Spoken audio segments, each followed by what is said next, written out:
And we're on the air. Okay. Facebook Live did not work near as elegantly as YouTube Live. However, I think Facebook Live has a better picture quality after it is posted to the webs. So, my name is Tom. You don't know me. I have 2 subscribers, probably both my mother. But I'm here to discuss something that's kind of near and dear to my heart, and that's cryptocurrencies.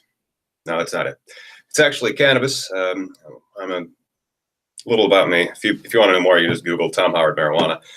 However, I am a business attorney that has been studying the legalization of marijuana longer than I've been practicing law.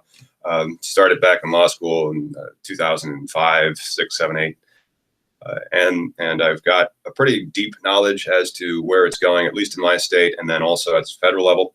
And some people are talking about Bitcoin and blockchain and how blockchain can help the cannabis industry. And I don't really think it can, simply because there's a lot of issues that are going to go in its way.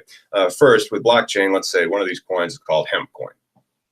So you have hemp coin. Now, how do you take your dollar and get a hemp coin and then buy your cannabis or whatever with your hemp coin, and then turn that hemp coin back into a dollar after you've accepted it for the purchase? That's going to create its own little issues. You need an exchange. Where can I buy and sell these hemp coins? Now, when you buy and sell these hemp coins, are there going to be a transfer tax?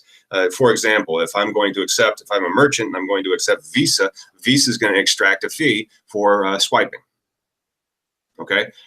If I'm going to be using hemp coin or Bitcoin or whatever coin, and I'm going to be accepting that, how much in a commission or a transfer cost am I going to pay? Second, how hard is it to get these hemp coins and Bitcoins?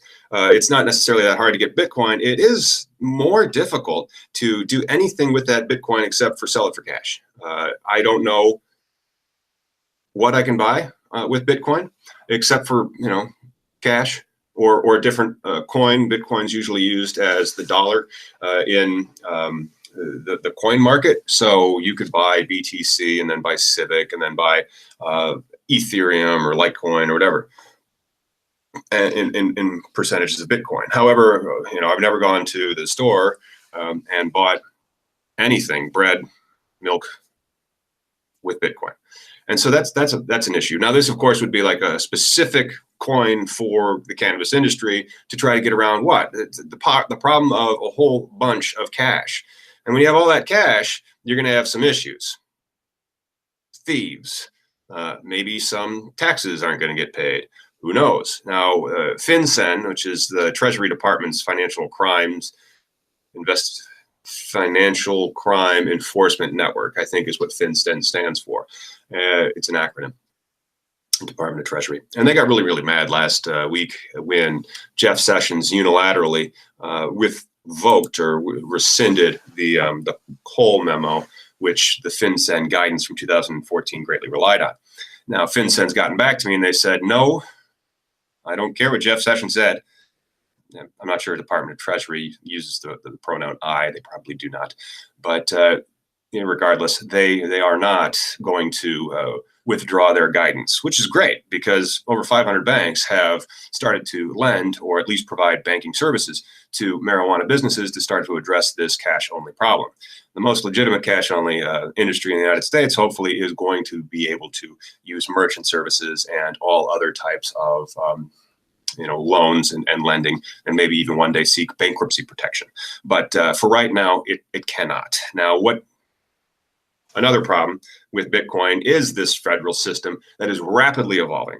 So now that FinCEN has said, Cole memo's not there, I don't care, you're still allowed to provide banking services. Why would I use hemp coin when I can use cash and then go deposit in my bank account? Because cash is cash. I don't need to pay a transaction cost on cash. It's money that I can use to buy anything. I can use it to pay my staff. I can use it to pay my vendors. I can use it to expand my business. All those types of things that you can't do with a cryptocurrency, or at least not yet. I'm not saying that blockchain technology doesn't have a place in any industry because of the way that it can keep track of literally anything and all transactions. And there's a whole bunch of transactions that happen in any business because it's like a machine. And so that machine has inputs and outputs and all those types of things. And if you had that all on a blockchain, it'd be beautiful in a sense to see where and when everything goes out. That blockchain isn't necessarily Bitcoin. You see, there's a difference between a cryptocurrency and the underlying technology on top of it. Well, the underlying technology on top of it. Silly. And the underlying technology. But that would be one of the reasons, again, why I would not be too bullish as to these marijuana coins, simply because you can get a bank account, and then there's the defunding of medical marijuana, which is currently 44 states. Now that's every year, and it's the January 15th of 2018. In 4 days, they're going to have either a government shutdown, they're going to give them some money, and then they'll have government that can pay its bills until they run out of money again. That's how budget years work. Typically, the budget year is September 30, and then October 1st is the new day, the first day of the budget year for the federal government. I don't know why they picked that day. I'm sure there's a reason for it. But what will happen is quite often Congress will not be able to agree to appropriations and how to fund the government for the next year. And it's a bipartisan defunding of the Department of Justice from enforcing the Schedule 1 substance or the Schedule 1 nature of cannabis when it comes to states with medical cannabis laws. That's fine. Now, I say we should go further just as a practical matter so that sessions can't get in the way of states like Colorado, California, the entire West Coast, all the way up through Alaska. And those states can regulate who may possess cannabis and who may sell cannabis by themselves, because the states are the laboratory of the democracy. And that's one of the reasons why we should expand, I can never pronounce the guy's name, I think Blumenshire, whatever, is taking him over, and then FAR, because it's FAR, and it's only one syllable, makes it easier. If Robracher, or whatever his name is, had like an application to it, I'd probably remember it. Well, I should get to work. Definitely need to get to the office. I have to work on a few other things. I got 1 subscriber during this. What a deal. This one's all right. In the future, I might have more subscribers. When I do the Facebook feeds, there's just comments going, which is cool. But, that's going to take time, man. All right. See ya.